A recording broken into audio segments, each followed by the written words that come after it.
4, 3.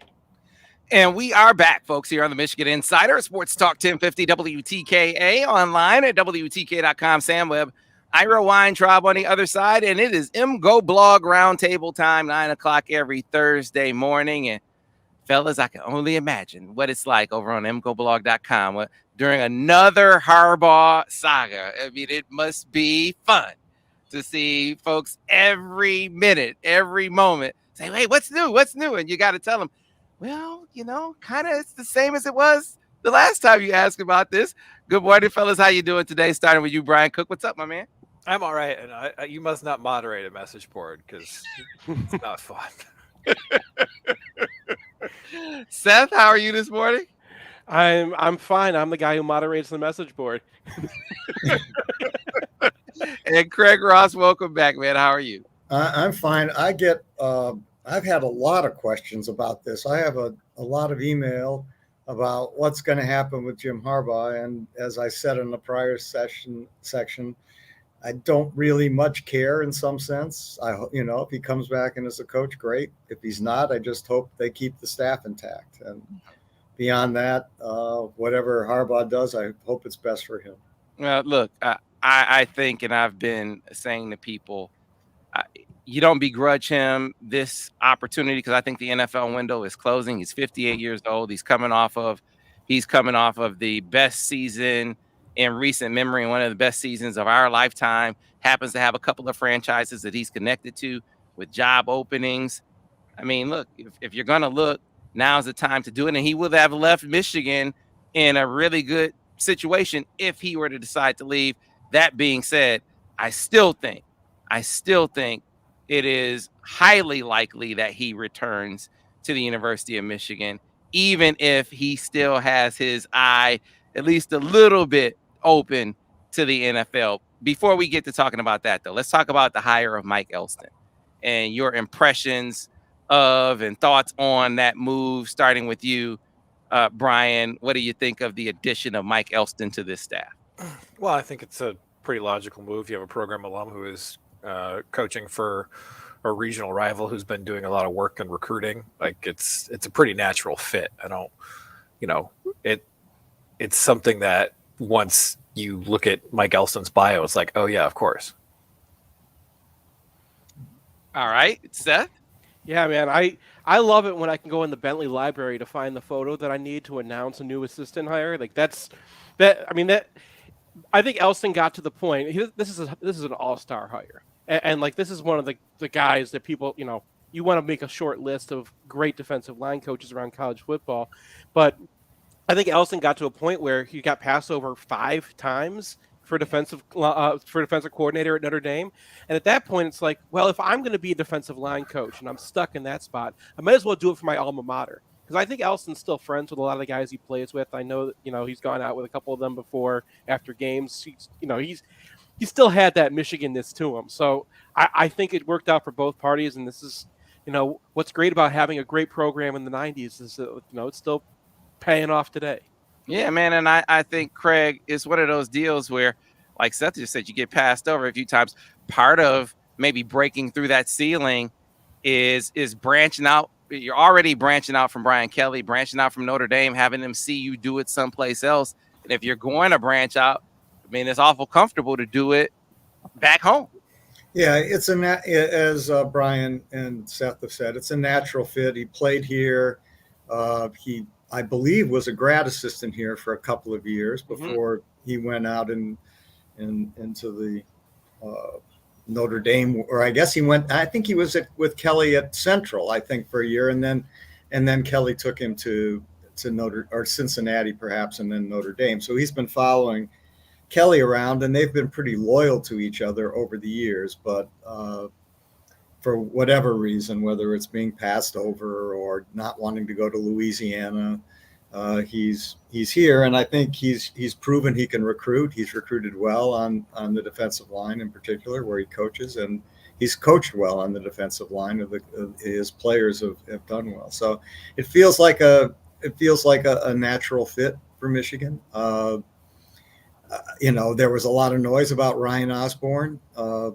not sure how or why this particular choice was made, but in terms of Elston, looks right, looks good, and I assume, as Sam has said, that Elston's around regardless of what happens to Jim Harbaugh, as that would be pretty unconscionable. Yeah. Oh, look, I you got to do what you got to do. I've seen. Yeah. I tell the Jimmy Doherty story all the time. Behind the scenes, Jimmy Doherty was an offensive coordinator at San Jose State. I don't know if I told this story during the recruiting roundup, but I know I've told it on the Michigan Insider. He was the offensive coordinator at San Jose State when Jim first got hired, right? He's putting together a staff. Jimmy Doherty actually was here for, a week going into the office. Here for a week going into the office, thinking he was going to be the wide receiver coach, right? Well, Jedd Fisch comes open. And obviously, Jedd Fisch, really, really good offensive mind. He wasn't available when Jimmy was first, being considered for the job. I don't know if Jedd Fisch is interested. Well, when Jedd Fisch is interested, Jedd Fisch gets hired. Now Jimmy has to go back to San Jose State. But, wait a minute. San Jose State has hired Al Borges as the offensive coordinator. So Jimmy had to go back to San Jose State as the wide receiver coach after giving up the offensive coordinator job to come be the wide receiver coach at Michigan. So, again, circumstances kind of move you around. We've seen circumstances kind of move Jim around in the past. I think the difference here is a guy like Mike Elston would know the lay of the land, and you're at home. I think he's safe no matter what happens with Jim, especially when you consider this. I think that they would prioritize keeping this staff intact. As a matter of fact, I know that would be something that they would try to do, whether they hire internally in an interim capacity or go external. They would want to do that. So let's play this interim game. Let's assume, for the sake of argument, that Jim goes. All right. Not expecting that to be the case, not hearing that's going to be the case, but we're doing the what if. So if Jim leaves and Mike Hart, make the case for Mike Hart. We'll start with you, Craig. Make the case for Mike Hart. Even if you don't believe he should be the guy, I want to hear what you think the case would be for Mike Hart to be the interim head coach at Michigan. Well, the one thing I don't know is how Mike Hart gets along with the other coaches. I'm guessing it's good. I'm guessing his relationship is good. But the things about Mike Hart are, one, was a Michigan guy, came out of Michigan, was maybe the best running back in my history of watching Michigan football. 2, he's very smart. 3, he's personable. And 4, he hates Michigan State. And so, probably more than anyone else on the staff. And so, yeah, I could see Mike Hart as being, and he played in the NFL, which gives him a certain level of cachet. So I would say Mike Hart, and it's also been rumored from a couple of people in the media, prominent people, that Mike Hart is the choice if this happens. I don't believe that that's been determined, but I do believe he would be. I don't believe it's been determined either, but this is what has been mentioned by not Sam, but by a couple of others in similar positions. Yeah. So, in any event, yeah, I think Mike Hart is a logical interim choice. Yeah, he would have a good portion of the fans, I would think. Eric Tolbert just messaged in over Facebook. I love Mike Hart. To me, this would be the equivalent to the Juwan hire for football. Seth, what would you make the case for? Even if it's not your position, make the case for Mike Hart as the interim pick. I'm not making a case for Mike Hart as the interim pick. The guy has been a running backs coach. He's been at Syracuse. He's been at Indiana. He's been at Michigan. Those are the only programs he's actually seen run other than the NFL team. If you want to get a former running back for Michigan who has actually had some head coaching experience, Ty Wheatley is a head coach right now. I think he'd be a better candidate than Mike Hart. Okay. Brian Cook? Well, I think the only way that you're putting yourself out on a limb if that's the way you go.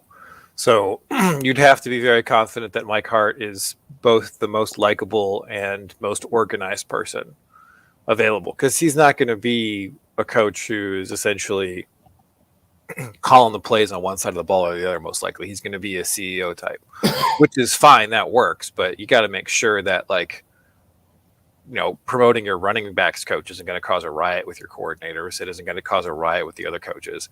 It isn't going to cause a riot with recruits.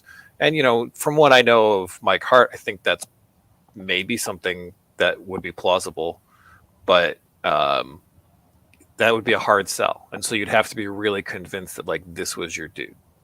Yeah, that's just right on the money. I mean, that's the problem. I mean, you're jumping your OC, and whether jumping your OC creates ill feelings in the staff, and it sure might, you know, is a problem. You know, you've got to, if you go with Mike Hart, you've got to have the staff buying into it. Yeah, I mean, there is a recent precedent for this in Dabo Swinney, because Swinney was just a wide receivers coach. Okay. He got leftover coordinators, and he kept Brent Venables for far longer than he should have been able to keep Brent Venables, right? Mm-hmm. So there are guys out there who are a pleasure to work with and work for, who are excellent recruiters, who won't get in your way, and who can run a program and then provide you, the coordinator, a springboard to a head job somewhere else. So that would have to be the situation.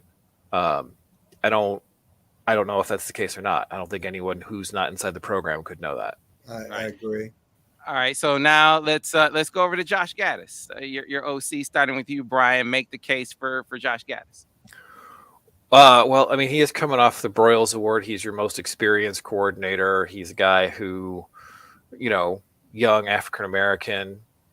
I think that's going to be good for a lot of reasons. A guy who probably knows who Lil Wayne is, which is always nice. Who is Lil Wayne? Exactly, Craig. I never heard of Lil Wayne. So, you know, if you're looking for an internal hire, he's the one that makes the most logical sense, because he's the guy with the most experience. He was in the running for the Virginia job, so he's a guy who's probably going to be a head coach somewhere sooner or later. Seth? Yeah, that seems that just seems logical and reasonable to me. I mean, but again, it might be plausible for Mike Hart to get the job. It might be, but it sort of depends on, well, how does this staff work together? What does the staff think? How does it play with them? But it feels like if they went this direction, that Gattis is the more plausible, the more likely choice, assuming Harbaugh's going, which I don't think he is, but that's, right. Yeah, this is all hypothetical. Yeah. All right. So Seth, make the case for Josh Gattis. Brian made the case already. He's a guy he was probably really close to stepping up this year. I think that, if there had been a few more openings, or an opening that didn't have a more obvious choice, that he probably would have been a head coach this year. That's always dangerous when you're, because Michigan took a chance on Gattis in the first place, right? He'd never been an offensive coordinator, and then they went down and got him, and that worked out. So, it would basically be the same thing all over again. I think Michigan's a little, that would be a let's keep the staff together. But I think that they should at least go out and see if there are other guys who would be interested in taking over the staff. Now, the whole staff's not going to stay together, right? Let's say Harbaugh does jump. I'm guessing Mike McDonald would probably want to go with him because he's an NFL guy. He's been he spent a lot of time in the NFL. Unless McDonald's getting a huge, unless McDonald's the head coach, he'd probably want to go. And then Hilo is McDonald's guy. So you're still going to be replacing, a few guys. So if there is a good coach out there who, wants to bring his defensive coordinator and likes the rest of your staff, that's a possibility too. Michigan doesn't have to just look inside, but if they do look inside, Gattis, I think, is the only choice. I mean, the thing about having a young staff is they don't have a lot of experience, right? So, Gattis, Moore, those are the guys who've been around only a little bit, right? So, Clinkscale's been around, but he's only been in Michigan for a year. But as long as the rest of the staff, that's where they want to go, I mean, I would be comfortable with Gattis. I wouldn't want to put an interim tag on. I don't like the interim tag. I think that it's too easy to recruit against. I think it leads to some program instability and makes the coach make decisions based off of keeping his job instead of what's best for the program. And I don't know. We haven't seen Gattis run a football program before, so there'd be a lot of questions. If you're doing that, it's because they see him as like a Ryan Day, as like a guy that they thought was going to be a head coach. And, look, we didn't plan on doing it right now, but it's time. So take over. What if you think, and this is the last hypothetical, again, not saying that this would be your position. I know your position, you just said that, Seth, and I'll start with you. You just said that Gattis would be the only choice. But what if you think Mike McDonald is a star and that he's going to be the guy out of this contingent that, rises the highest? What about him? Make the case for Mike McDonald. I mean, I'm not. I'm not just like Mike Hart. Before I was at MGoBlog full time, I worked in trade magazines, and I, put in a lot of work when I was younger. And then at 28, they made me publisher. It was the first time anyone had ever become a publisher from the editorial ranks, and by far the youngest person to ever be named a publisher. And I did terrible. I was the worst publisher that they've had in the history of that company. Even though I thought I knew the business, I thought I'd been there. There's so much more organization that comes into running a large operation, and my operation was not even close to a Michigan football size operation. And you want to throw that on top of a guy after he's been a coordinator for 1 year? I mean, that's why you don't do that. If he's a star, you want to hold him as your defensive coordinator. I understand that. You can pay him more to be the defensive coordinator. You could also say, like, look, man, you spend a few years here. Next time we're down doing this, 5-10 years down the line, you're going to be a name that comes up for Michigan head coach because you were a coach here. That happens. So I think that would be the track for Mike McDonald. It's just way too early right now. Yeah, I mean, you guys don't have to go that deep if you don't want to, but I'm just curious you guys' thoughts on the case for Mike McDonald. That only because his is the only other logical name right now to be mentioned, and again, probably lower on the scale than the other two for the reasons that we talked about, but still one to consider. So, your thoughts, Brian? Well, he's 34. So that's actually a big negative. I don't think the coach of Michigan can be younger than me. Craig crossed that bridge a long time ago. No, decades ago. I mean, it's similar to the case for Mike Hart. If you just think that this is your dude, I mean, he came in and he did something pretty remarkable with Michigan's defense in year one. So that was a very terrible defense a year ago. You look at the personnel they had, and everybody's like, I don't know about this, and you're installing a pretty complicated system that has a lot of disguise in it. And the number of busts Michigan suffered over the course of the year was far lower than I think any reasonable expectation would have been. So that indicates to me that this is probably a pretty good coach. Now, you don't have much of a recruiting track record with him because he was in the NFL, but through John Harbaugh, you do know him pretty well. And so, like, if this is just the dude, then he's just the dude. But I don't think you could accurately predict which guy it should be. Mm-hmm. Like, maybe there's one obvious choice where everybody's like, okay, yeah, this is the guy. But usually that's not the case, and everybody is vying for themselves. And I think he would understand if someone got picked over him because he's been a coordinator for 1 year and he's not like the heart and soul of 4 different Michigan teams like Mike Hart was. So, I think that it's really just about personal qualities that don't really come to the surface unless you are inside the program. Craig Ross? Yeah, I tend to think that McDonald should get paid based on the work he did this year. But I think he's probably not going to be the right choice for a Michigan head coach at this moment. I think that for that to happen, you'd have to have Harbaugh going and the entire coaching staff sitting down and saying, yeah, we think Mike is the right guy. Absent that, I don't think it happens. I can't see it. And regardless of how well he did this year, and I think we all agree he did well and better than we ever could have imagined. So yeah, I think Seth nailed it. You could pay him. You could pay him a lot. I mean, that would be one of the things, one of the arguments for the additional arguments for hiring from within. Your salary pool for your assistants almost certainly would be enough to entice those guys to stay, even those with NFL options. Probably of the guys that Jim would try to take with, I actually think McDonald would be the guy that would be the most likely to stay based on what you could pay him, right? I think Weiss would be gone. I think Jay would be gone. I don't think that you could keep those guys. But McDonald, I think you would have a shot if you were willing to pay for it. So it'd be interesting to see. Just a couple of notes. O-Dog75 said, have this conversation with Jim interviews. I'm sick of media. So I think what you look, you should be tired of false, reports that don't have any real news. Just they throw out things like it's news, and it's not. You could be sick of that, but that this is a thing is not media driven. I mean, if Jim Harbaugh wanted to shut down this discussion, he could. He absolutely could. You understand that, don't you, O? What this means is that he is legitimately looking at the NFL now.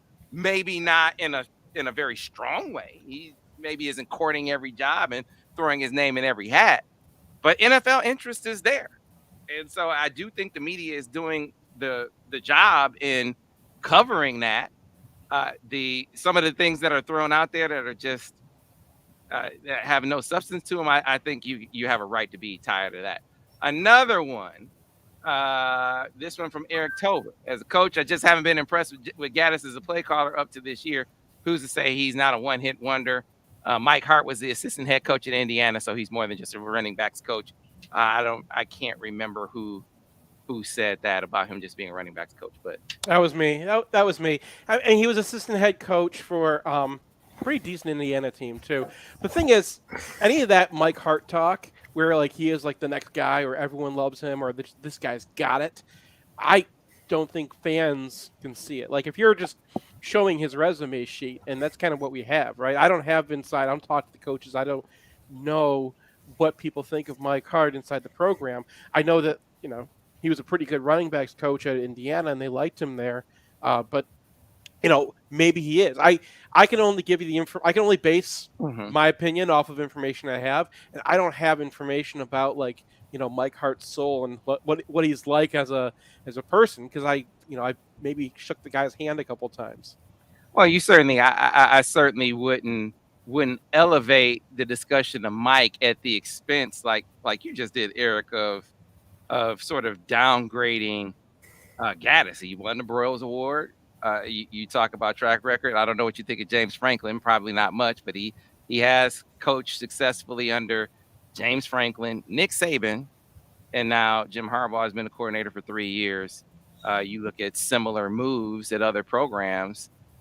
You could say that his track record at the high major level, at the elite Power 5 level, is more pronounced than, say, Ryan Day's or Lincoln Riley's even, and certainly Marcus Freeman's, who had less Power 5 experience walking into those jobs, and it's certainly their tenure as coordinators at their current jobs was not as lengthy. I think by a year with Lincoln Riley, as lengthy as Josh Gattis. So I think you can make a case for both guys, but I certainly wouldn't diminish Gattis in the argument for. And one other thing about Gattis, I mean, he's been here without really a quarterback that sort of probably fits the style of play that he wants. I mean, he had Shea Patterson for a year and 2 years. 2 years. Okay. And that, Shea Patterson was not he was a reluctant read option guy, and RPOs, I don't know how, those may be what Gattis likes. I think it is, but it's not what he seemed most comfortable with. And this Certainly year, wasn't- certainly wasn't what Cade was comfortable well, with. and it certainly was what Cade wasn't, most comfortable with. So, yeah, I'm not sure that Gattis has ever really had a, quote, real opportunity within an offense with a quarterback that he feels like, yeah, this guy can run the sort of stuff I want to run.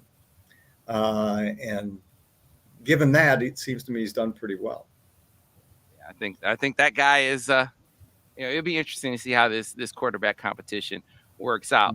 All right, let's call this break time, call it halftime, because we are getting some questions about external possibilities. And I also want you guys to weigh in on these pro options. We'll talk some basketball as well as some hockey. But again, I think we're talking about two franchises, guys. Mostly the Raiders, a little bit the Giants. And so we can get your take on both of those options for Jim, if they ever even become real options for Jim. We got to get to a break. Get to that on the other side here on the Michigan Insider on Sports Talk 1050 WTK The Ticket. Clear on the radio. I was going to make a point about Dabo. He came from Alabama, and then he was an assistant head coach for a few years, I think, at Clemson before they raised him. So like he'd been at some bigger programs before. He was like Alabama Mike Hart. Like they loved him there. And then, he was not just a receivers coach. He was like assistant head coach and, this guy. And then they named him interim head coach for a while too, I think. And then he became a head coach after a year. Yeah, who's the guy, the GM, the potential GM for the Raiders, Ira, that Jim knows? You're talking He's about. He's from the Colts. I can't remember his name. Yeah, that would be the one. That would be the one if it happens. That would sort of raise the temperature, raise the bar of concern, if you want to call it that, when it comes to Jim going to the NFL. But I just don't share the sense of. I don't think it's these mentions of Jim to the NFL are as ominous as fans would have. Fans seem to believe. I just don't sense the appetite being quite as strong as the storylines would suggest. The Raiders being the one exception, but how serious are they really? Right? I mean, you look at some of these NFL reports. You talk to agents and you say who are teams really targeting? You hear the Raiders, mention of Jim, but not in any way that makes it sound like he's the favorite. Who are they talking to? Mayo? I mean, I think he's going to be here because I think the appetite for Jim Harbaugh is so much more pronounced in Ann Arbor and at Michigan than it is in the NFL. And then and it just so happens that, hey, he loves it here. You put those two things together, and I don't see him going anywhere. I think this is more about your window in the NFL is closing. If you're ever going to make the jump, you better look now, because the opportunity for Jim Harbaugh in the NFL will never be bigger and better than it is at this very moment. I'm not so sure I agree with that. I mean, NFL is willing to go with older guys as coaches. I don't, and you've got, Pete Carroll's still lurking around. But I don't think that's an apples for apples. I don't think it's just an age thing with Jim. Mm-hmm. See, Jim Harbaugh is here. His idiosyncrasies, his quirks are endearing, right? I mean, that's just Jim. He's our guy. Yeah. The NFL appetite, I don't think the NFL sees it the same. At least talking to these agents, I don't think it makes you think the NFL doesn't see it the same. So I just don't think the appetite is as the appetite for Harbaugh isn't what it was for Pete Carroll. Back in 20 seconds, guys. In my opinion. And that for Michigan, that's a good thing, because I think it's part of what keeps him here. And I'm not saying that you're keeping him here by default, because I think he happens to want to be here too. But I think it's something that helps you keep him here. That, hey, stand by, guys. Coming back. Stand by. Your family, you're home with them here. Back on radio in 5, 4, 3. And we are back here on Michigan Insider, Sports Talk 1050 WTKA, online at WTK.com, So, guys, I think with Jim, as NFL possibilities go, I think we're talking about the Raiders and the Giants. Craig, starting with you. I can't see why he would take the Giants job. I'm not sure his family's going to be comfortable in New York City or New Jersey. And that to me, that franchise is a mess. It's been a mess for a long time. I don't see any quick fixes there. He doesn't really have a quarterback there, in my opinion. It seems like if he goes to the NFL, it's going to be Las Vegas. As I get it, Jacksonville isn't an option. Can't be. I mean, it would be if Balky wasn't there, because his guy, I think I mentioned this last week, Tom Gamble is like his dude. I mean, Michigan fans will know the name from his brief time here with the staff, but he was around in the lead up to the Big Ten championship game. He was with the team. He was around leading up to the playoff game. So Gamble is his dude. I'm like, man, how is this dude around? He's the Jacksonville Jaguars, like a personnel guy, but he was around Michigan at that time. So if Balky wasn't there, I absolutely think the Jags would be in play.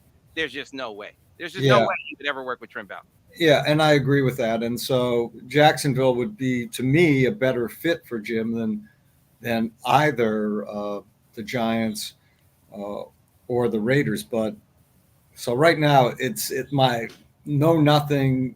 The instinct is that it's the Raiders in the NFL or nothing. Yeah, I happen to agree. What about you, Brian?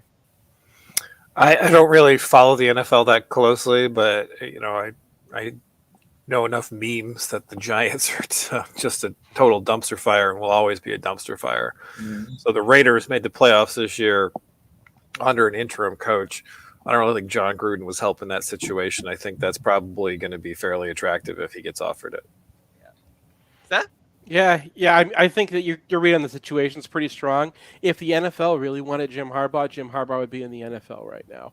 I think that it's pretty clear that Jim wants to test the waters, that he put his name out there, that a lot of Miami's like, no, I'm not hiring Jim away. Chicago's like, nope, we are not even looking at him. Like and those are, that's an owner that he knows really well, who's already paying him, right? And the place that drafted him and where he was a star. So like, okay, those two don't want him. So now your options are, he's got a relationship with the Davis family, and I think that's what makes Las Vegas attractive. But if either one of those programs, if the Giants or the Raiders were like, Jim Harbaugh is the guy who's going to lead our franchise back to the Super Bowl, they would have moved already. But like sitting around twiddling their thumbs and being like, oh yeah, Jim will be there. They're not looking at him as their number one candidate either. And then where are the leaks coming from? They're mostly coming from like sources inside the Michigan program say that Jim Harbaugh is looking. Well, that means it's coming from Jim's side. It's not coming from the NFL side. So that I think you're right. I think that the NFL interest is lukewarm. It only takes one. So like the Raiders put something together, but and both those teams need GMs. So like they're going to have an opportunity to find somebody who could work with Jim Harbaugh if they're going to go that route, because that's an absolute necessity. But yeah, does Michigan care that their coach is obviously looking around? Is that of course they do, but they can't exactly do anything about it. Well, sure. What can they do about it at this point? They could say, I mean, they're not a whole lot. They could let him go. But yeah, I just even if they can't do anything about it, it does kind of suck that we're coming off a Big Ten championship. They're coming off like a 1969 level season where there's a lot of upside to go, and instead of roaring out and using that in recruiting and putting together a 2023 class and locking up Dante Moore and whatever, they are, we got a coach who's like, okay, I've done what I came here to do and I'm ready to go. If it wasn't Jim Harbaugh, I would be really worried about a 58-year-old coach who's got one foot out the door. Well, and let's be clear here. Jim is he hired a defensive line coach. He is recruiting with the vigor of a guy who plans to be back. Like he's doing the job like he's not going anywhere. So that this NFL dalliance is still going on, he's walking that tightrope. I mean, he isn't taking attention away from the task at hand to look over there. I mean, he's figured out a way to do that. Let's just put it that way. I mean, if there's a way in which this is harming Michigan, I guess I haven't seen it yet. I haven't seen the way that he's conducting his business right now doing anything more than being an inconvenience for Michigan. Yeah, I mean, what Michigan can do, if someone asks that question, what can Michigan do? They can say, get back to work, you. But in fact, he is working, right? As far as we could tell, he's working, and he's working hard, same as he always has. So, that, isn't a real question in the context of what's going on. It helps here. Jim's quirks here are a bonus for Michigan because they are. Who can your coach do two jobs at once? Well, this guy, that's his whole thing, right? I'm a jackhammer. I don't take sick days. Yeah. So that's why I said at the end of that, if it wasn't Jim Harbaugh, because any other guy, I really would be worried. Jim Harbaugh, it's like, no, he is the kind of guy who could have one half of his brain looking in the NFL and the other half of his brain is, 100% Michigan. And if it doesn't happen, he's still an alum. He still went to Pioneer. He still got his kids in the school that he went to as a kid. So that's, it's not like it's a bad situation to fall back on. It's not like a situation that Harbaugh would not be able to immediately transition back into whole milk Jim Harbaugh. All right, last one on this. Give me one name, each of you, starting with you, Brian. One external name that you're like, okay, this is who I would look at if I were running the show and Jim left. Who's that one guy? That was Luke Fickell, right? Like, it'd be hilarious. It'd be amazing. Harry Combs is your DB coach, man. No. Harry Combs can take the slow bus to China, but the lulzy pick is Luke Fickell. A slow bus to China is really slow too. Yeah, Seth, you're the one guy. I mean, it's Matt. It's still Matt Campbell. I mean, I thought that this year was. I think they built a program in Ames, Iowa. I don't think people understand how bad Ames, Iowa is. You can't recruit there. You can't get people to come to Iowa State. He's built a program there. He did pretty well at Toledo.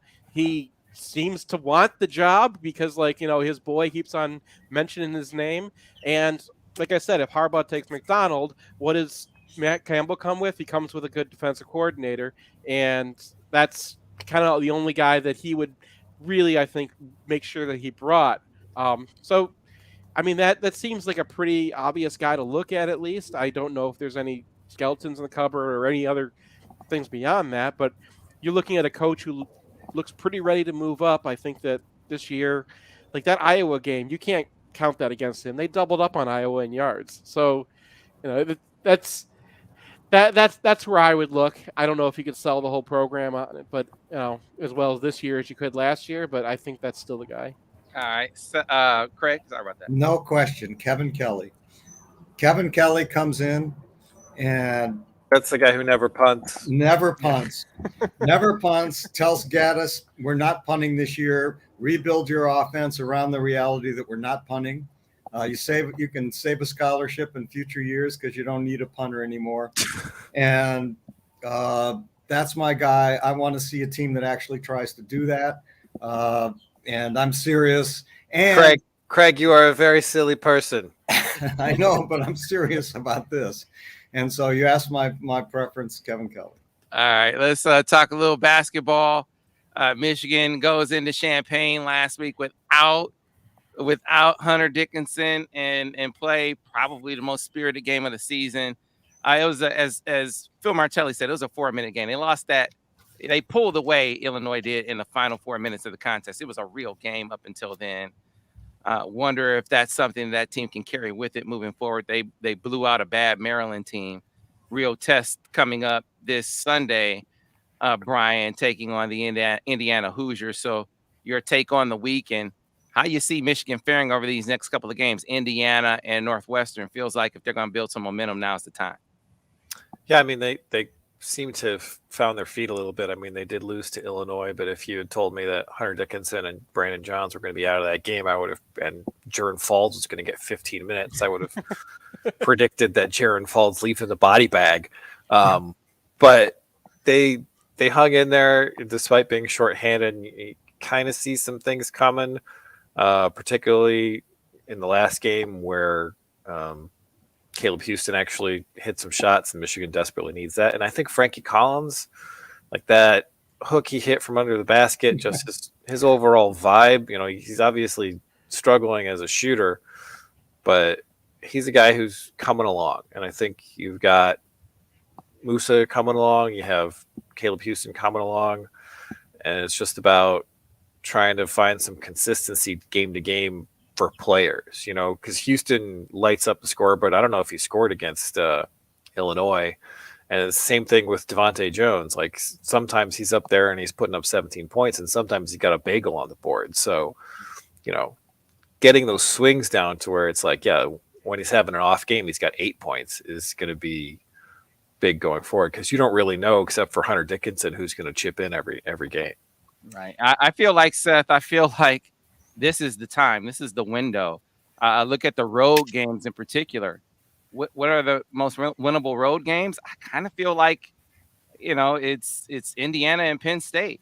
Like, not to say that you can't win those other ones, but if you're going to get a road victory or two, makes this Sunday seem really, really important as you try to build up a decent resume for NCAA tournament consideration. Oh, absolutely. And Indiana's a team that is going to be tough for Michigan because they have a lot of outside shooting and a really tough center. But, I mean, Michigan, you get one of those games out of Hunter Dickinson, or, maybe Diabate plays a lot more 5 in that game because he can match athletically with TJD, and that changes how Indiana plays because everybody collapses on him, and that leaves those shooters open. Doesn't really look good for Michigan because Michigan's terrible about, defending the perimeter and keeping organized. But, I think Brian's right about Frankie Collins that, like, as time progresses, you see more out of him. I call the that under the basket hook shot, I call that a super spreader event because everybody in Chrysler opened their mouths so fast that all the masks in the whole building just plopped off. and everyone all of a sudden was sharing their diseases all across the way. So, I mean, that was a... Fortunately, it was a very socially distanced crowd. Yeah, it was. Yeah. And everybody in there had to show their card to show that they were vaccinated to get in. So, but yeah, that was there's been moments like that all of a sudden. There were one in the Illinois game too, and Devontae Jones had a great Illinois game, and he's kind of been coming along as Frankie's kind of showing up too. So if you could get massive improvement in the point guard position and get Caleb Houston to hit his shots, and then just get organized on the perimeter, and they're slowly getting there a little bit more, then they're not a good team, but they might be a sneak into the tournament team if they can get some of these upsets. And Indiana is a good spot to do it. Yeah, Craig, it feels like the most sustainable thing that we've seen in the last 6 or so games is Devontae Jones. He's been double figures in 5 of those 6. The one outlier is that goose egg that he had in there, but has been closer to what he was expected to be offensively in those 5 games than we saw him be earlier in the season. Now, defensively, against quickness, there are some issues, but he started to come along. Caleb Houston is obviously a much bigger question mark, but coming off his best game as a Michigan Wolverine. Yeah, there's a lot of interesting things going on here. Devontae is improving. What I like about him is he doesn't generally force shots at all. When he takes a shot, it's usually a good shot. And a bad shot is the next worst thing to a turnover, and he doesn't do that. The sort of ironically, perhaps, the key moment in the Illinois game was we're down 1 with 4 or 5 minutes to go, a little over 5. And he misses a shot that he's been making all night, and then the whole game seems to run around the other way. In terms of Frankie, I love Frankie. I loved his game out of high school. He can't shoot. You're gonna have to realize that Frankie is never going to be a great shooter. He may never be a good shooter.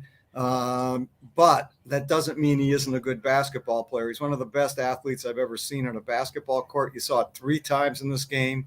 He split 2 guys for a layup early in a play that seemed impossible to me.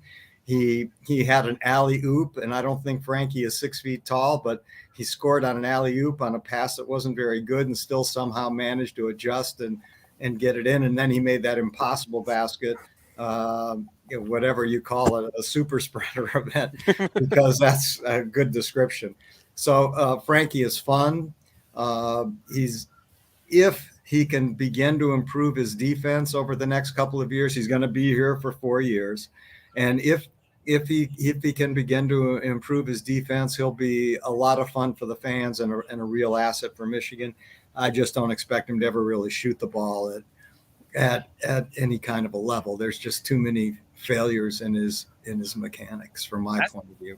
To me, that's a balancing act for Juwan. Yes, Devontae Jones is playing better, but you got to get. I agree with you guys. You got to get Frankie minutes. You got to get. You got to get him in, and because he's going to be important, starting next year for sure, and maybe I think he's going to be important. I mean, this year, yeah. I mean, defensively, he's going to give you more than Devontae Jones as an on-the-ball defender. Now, you're going to have to pick your spots when you favor the defense over the offense.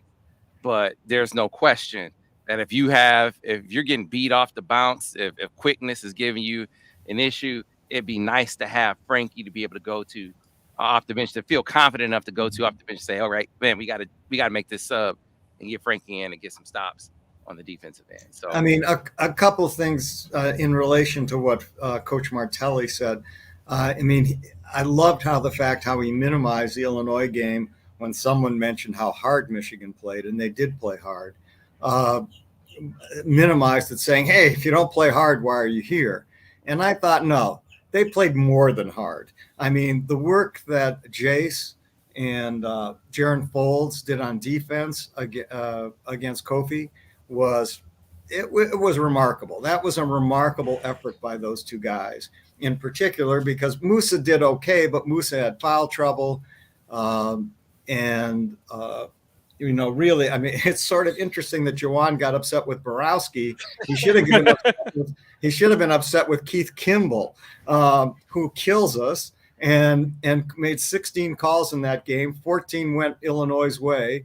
I mean, Keith Kimball is the guy who kills us, not Bo Borowski. Bo Borowski gives us a fair game and gives everyone a fair game, in my opinion. You should do like a pro football focus for refs. Yeah.